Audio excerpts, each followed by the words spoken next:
Padahal yang bersangkutan fa'afta bil masyhadi, seringkali berfatwa hanya kemudian melihat realitas bila raj'il kutubi, tanpa melihat referensi kitab.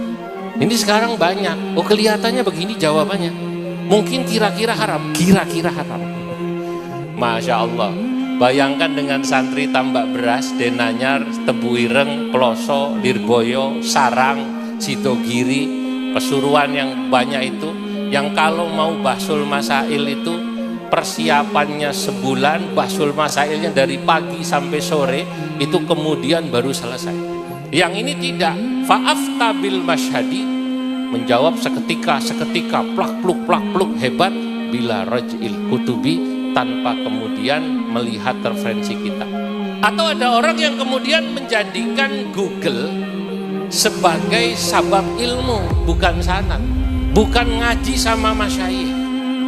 Nah, Google itu kan tidak bisa diklarifikasi, tidak bisa kemudian Google itu mengira jamaahnya ini atau yang bertanya kira-kira kualitasnya seperti apa. Kalau ulama dulu tidak.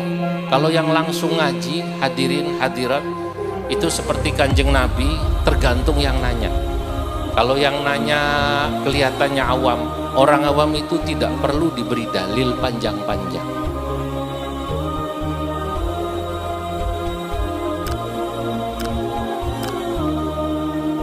Yang dikatakan oleh Gus Romi itu tadi, beliau mengutip Gus Mus yang sekarang sudah banyak ulama medsos yang menciptakan dirinya sebagai ulama. Itu betul. Dan anehnya yang begini ini sekarang diikuti. Ma'aktsara du'ata min ulama al-yutubi fa'afta bil masyhadi bila raj'il kutubi.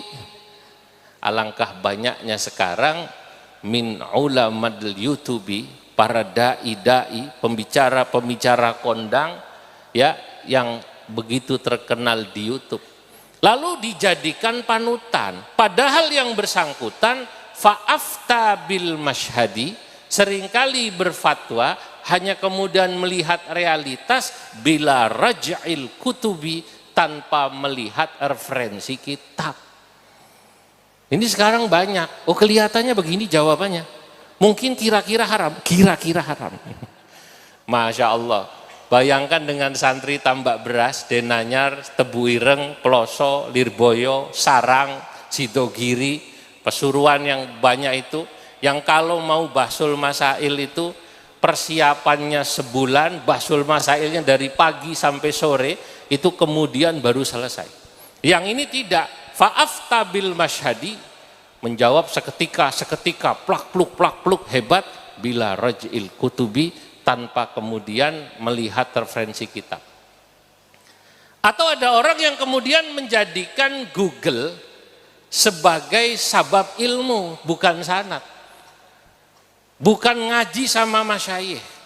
Maka saya katakan, ya hasratan lil Google li akhidus sababi, ya hasratan, wahai merugilah, lil Google akhidus sababi, orang yang menjadikan Google sebagai sabab keilmuannya. Lah, Google itu kan tidak bisa diklarifikasi, tidak bisa kemudian Google itu mengira jamaahnya ini atau yang bertanya kira-kira kualitasnya seperti apa. Kalau ulama dulu tidak. Kalau yang langsung ngaji, hadirin hadirat, itu seperti Kanjeng Nabi, tergantung yang nanya. Kalau yang nanya kelihatannya awam, orang awam itu tidak perlu diberi dalil panjang-panjang. Karena al-awam la yajibu atau la tajibu alaihim ma'rifatud dalil. Dalam kitab-kitab usul fikih dikatakan orang awam itu tidak wajib ngerti dalil. Nah, zaman sekarang banyak orang yang dikit-dikit nanya dalil. Dalilnya apa? Dalilnya apa? Kan begitu kan? Ono hadisnya ta ora, ono Qur'ane ta ora. Nah, di NU tidak. Kemarin Kiai Haji Mustafa Bisri dalam acara Halal Bihalal NU di Jakarta, beliau katakan NU itu tidak. Sejak dulu NU itu dalil bagi jamaah dan pengikutnya ya kiainya. Ya, nggak perlu kemudian dalilnya apa, kalau kiainya melakukan otomatis jamaahnya ngikut. Kenapa? Karena mereka yakin pasti kiai memiliki otoritas di bidang itu, terutama dalam bab dalil. Nah, sekarang banyak orang yang nanya ke Google sok pinter. Bapak-bapak, ibu-ibu yang dimuliakan Allah, saya pernah satu ketika turun dari sebuah kegiatan ceramah atau apa saya lupa, diajak diskusi, debat sama seseorang. Dan ini pasti bukan santri NU. Kalau santri NU tidak akan begini pada kiainya, pasti sopan. Begitu turun dia tanya, Pak, menurut Bapak kalau begini hukumnya apa? Saya jawab, hukumnya A, B. Dia debat. Oh, nggak bisa begitu, Pak. Menurut saya hukumnya C. Saya balik bertanya, Mas, sampean ini sebenarnya nanya atau ngajak diskusi? Kalau orang bertanya, hadirin, itu kan asumsinya yang bersangkutan tidak ngerti, lalu pengen tahu. Kalau dia kemudian mendebat, asumsinya orang ini sudah punya ilmu lalu ngajak diskusi. Dia bilang ya dua-duanya, Pak. Baik, saya balik tanya, sampean bisa bahasa Arab? Ya bisa lah, Pak, kalau cuman marhaban ahlan wa sahlan. Waduh, repot ini. Marhaban ahlan wa sahlan repot ya. Itu yang sering saya ceritakan kemarin itu. Kalau cuman marhaban ahlan wa sahlan, ya masyarakat kita yang biasa juga begitu, yang umumnya pergi haji. Kalau panjenengan tindak haji atau umrah, begitu keluar dari Masjidil Haram kan ibu-ibu ten Jombang ditawari kudungan nggih. Siti Rahmah, khams real kan ngoten to. Dilihat, oh 5. Mau nawar 2 real bingung. Opo bahasa Arab 2 real. Wong dhisik nang tambak beras sanawiyah ora tamat. Enggak selesai. Ingat sembahyang subuh, wan rakaataini. Maksudnya riala ini dia bilang rakaataini. Sing dagang gak gelem. La. Thalatha rakaat fardalillahi ta'ala, Allahu Akbar. Ya. Nek gelem 3 rakaat. Kalau mau 3 real, maksudnya gitu.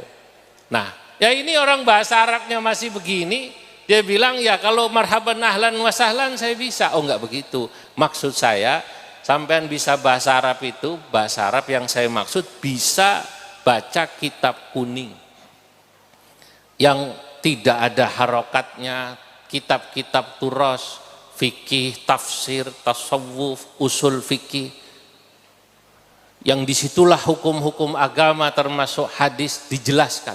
Apa katanya? Waduh, saya minta maaf Pak, kalau itu saya tidak bisa. Ya sudah, jangan dilanjutkan diskusinya. Kata saya, ini tidak apple to apple, ini namanya apple to Xiaomi. Ini apple lawan Xiaomi ya, angel gitu.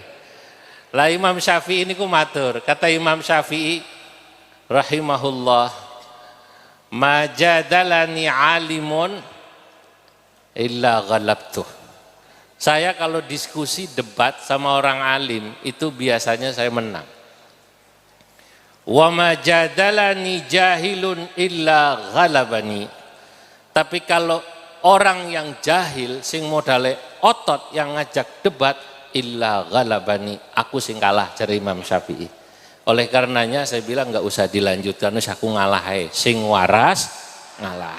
Saudara-saudara. Nah, ini sekarang banyak semacam ini, menjadikan Google sebagai akhidus sabab. Padahal wa innamal ilmu bil isnadi wat talabi, yang namanya ilmu itu mestinya harus jelas sanadnya dan harus pakai proses mencari. Itu kenapa tadi dalam muqaddimah saya mengutip itu muqaddimah dari guru saya Mbah Sahal Mahfud saat saya diberi ijazah sanad oleh beliau. Cuman saya kutip bagian belakangnya. Kanjeng Nabi Muhammad ini diberi kekhususan umatnya bitasal sulil isnad ila yaumiddin. Sanadnya jelas. Ini santrinya siapa? Oh ini santri Tambak Beras. Santri Tambak Beras ngajinya sama kiai siapa? Nyambung sama Mbah Wahab, nyambung terus ke atas, nyambung Mbah Hashim, nyambung Syekh Mahfud Termas, nyambung Syekhona Khalil, dan ini ketiga guru beliau pasti nyambung pada Syekh Nawawi Al-Bantani, nyambung kepada Imam Syafi'i radhiyallahu anhu wa arda an tariqil Khurasaniyin wa an tariqil Iraqiyin.